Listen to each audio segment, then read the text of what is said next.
Even iPhones also record.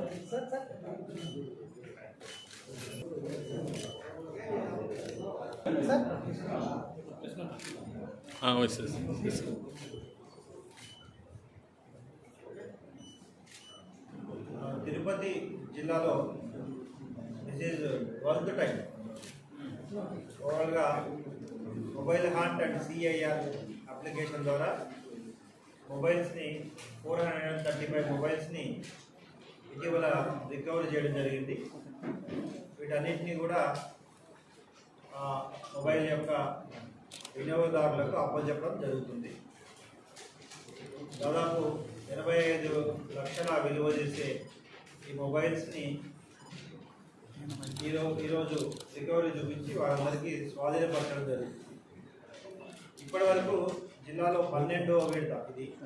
టోటల్గా 7.5 కోట్ల విలువ చేసే మొబైల్స్ని ఇప్పటివరకు రికవరీ చేసి 4,500 మొబైల్స్ని ఇప్పటివరకు జిల్లాలో రికవరీ చేయడం జరిగింది. ఈ మొబైల్ హాంట్స్, తర్వాత వాట్సాప్, తర్వాత సిఐఆర్ పోర్టల్ ద్వారా సత్ఫలితాలని cyber team inspector Vinod and admin వారి ఆధ్వర్యంలో జిల్లాలో మొబైల్ హాంట్ అప్లికేషన్ ద్వారా సత్ఫలితాన్ని ఇస్తుంది. ముఖ్యంగా తిరుపతి ఆధ్యాత్మిక నగరం, అనేక మంది భక్తులు వచ్చిపోవడం వల్ల చాలా మొబైల్స్ వాళ్ళు మిస్ అవ్వడం జరుగుతుంది లేదా దొంగిలించడం జరుగుతుంది.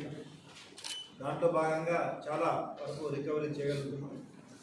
మీడియా ద్వారా ఇంకా ఈ పోగొట్టుకున్న వారు ఇమ్మీడియట్గా సాధ్యమైనంత తొందరగా తగిన సమాచారాన్ని సిఐఆర్ మొబైల్ హాంట్ అప్లికేషన్లో ప్రాపర్గా ఫిల్ చేస్తే తప్పకుండా వారి మొబైల్స్ని 100% వెతికి ఇప్పించే బాధ్యత సైబర్ టీమ్ తిరుపతి పోలీస్ తీసుకుంటుంది. మీడియా ద్వారా అందరూ కూడా ఈ మొబైల్ హాంట్ అండ్ సిఐఆర్ యొక్క వినియోగాన్ని, ఆ డీటెయిల్స్ని తెలుసుకోవాలని కోరుతున్నాం. అంతేకాకుండా ఈ దొంగిలించబడిన మొబైల్స్ని ఎక్కువగా ఇతర ప్రాంతాలకు కొన్నిసార్లు తీసుకెళ్తుంటారు. అదేవిధంగా ఇక్కడ లోకల్లో కూడా కొన్ని అమ్ముతుంటారు. ఈ షాప్స్ ఓనర్స్ కూడా ఆల్రెడీ ఇంతకు ముందు కూడా రీసెంట్గా ఒక కేసు తీసుకోవడం జరిగింది. ఈ మొబైల్స్ని అన్నెసరీ ఎవరో అపరిచిత వ్యక్తి వచ్చి అమ్మితే కొనడం, వారిని మళ్ళీ అమ్మడం కూడా చంద్రించ నేరం. ఏదో రోజు ఖచ్చితంగా సిఐఆర్ పోర్టల్ ద్వారా ఆ మొబైల్ దొంగిలించబడిన మొబైల్ దొరికితే మళ్ళీ వారు కూడా ఆ నేరానికి బాధ్యులు అవుతారు. సో కాబట్టి అన్నెసరీ అపరిచిత వ్యక్తుల ద్వారా మొబైల్స్ కొనవద్దని ఈ షాప్స్ ఓనర్స్ కూడా తెలియజేయడం జరుగుతుంది. అంతేకాకుండా ఈ మొబైల్ రికవరీ కానీ ఇవన్నీ కూడా సైబర్ టెక్నిక్తో భాగంగానే చేస్తున్నాం. కాబట్టి మరొకసారి జిల్లా ప్రజలకి అందరికీ కూడా తెలియజేయడం అంటే సైబర్ నేరాలకు దూరంగా ఉండండి.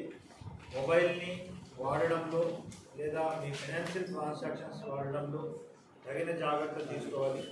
అన్నెసెసరీ లింక్స్ ఓపెన్ చేయడము, అదేవిధంగా ఓటీపీ షేర్ చేయడం, లేదా అత్యాశకి వెళ్ళి జాబ్ ఫ్రాడ్స్లో ఇన్వాల్వ్ అవ్వడం,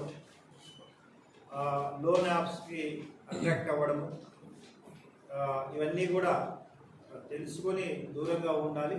ముఖ్యంగా తల్లిదండ్రులు మీ పిల్లలు వాడే మొబైల్స్ మీద ఒక వాచ్ ఉంచి వాటిపై తగిన జాగ్రత్తలు తీసుకొని సైబర్ నేరాలకు దూరంగా ఉండాలని తెలియజేస్తున్నాను. Thank you. కేసులు ఏమన్నా అనుభవం చేస్తాం సార్? ఇప్పుడు అలాగే దాదాపు ఖచ్చితంగా ఏ పోర్టల్ ద్వారా వచ్చిన తర్వాత డెఫినెట్గా వీళ్ళు రిజిస్టర్ కేసు. అండ్ తిరుపతి జిల్లా రికవరీలో 39.5% హైయెస్ట్ రికవరీ ఉంది. టోటల్ రికవరీలో 39.5% వరకు రికవరీ తిరుపతి జిల్లా హెడింగ్ టాప్. బహుశా అద్దె నగరం మనము ఎక్కువ సెల్ ఫోన్ పోవడం కూడా వన్ ఆఫ్ ద రీజన్ ఉండొచ్చు. But percentage point of view recovery ఎక్కువ ఉంటుంది. జిల్లా అఫిషియల్ వెబ్సైట్ని మరింత మెరుగు చేసి ఈరోజు ఓపెన్ చేయడం జరుగుతుంది. ఎన్ఐసి వారి ఆధ్వర్యంలో వారి సహకారంతో తగిన తిరుపతి జిల్లా పూర్తి సమాచారాన్ని, పోలీస్ సంబంధించిన అప్డేట్స్ని ప్రజలకి మరింత చేరువవ్వడానికి, తెలుసుకోవడానికి, అందరికీ కూడా అందుబాటులో తీసుకురావడానికి పోలీస్ వెబ్సైట్ని ఓపెన్ చేయడం జరుగుతుంది. వెబ్సైట్ ద్వారా అనేక రకాల సర్వీసెస్ని ఇంకా రాబోయే రోజుల్లో అప్డేట్ చేసి ప్రజలకు దగ్గర అవ్వడం జరుగుతుంది. దీనికి సహకరించిన ఎన్ఐసి వారిని కూడా అభినందిస్తున్నాం. So will inaugurate the Tirupati district police official website.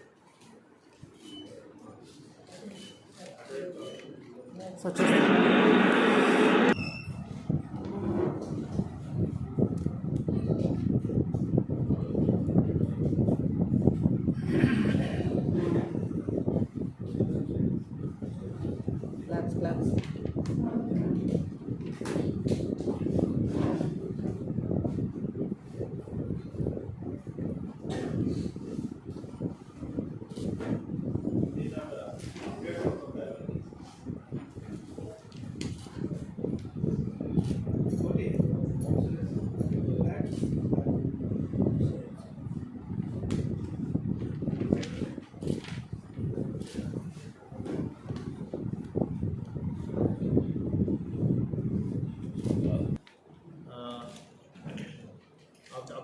Update చేస్తుంటారు మన వాళ్ళు. ఇంకా రాబోయే రోజుల్లో ఈ వాట్సాప్ ద్వారా ఈ CIR even including mobile hand apps కూడా ఇందులోకే తీసుకురావడం జరుగుతుంది. ఓకే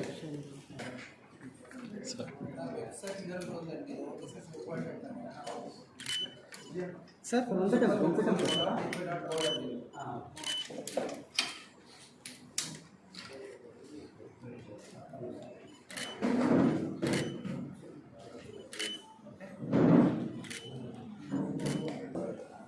కొద్ది క్లోజ్ మొబైల్ సార్ సార్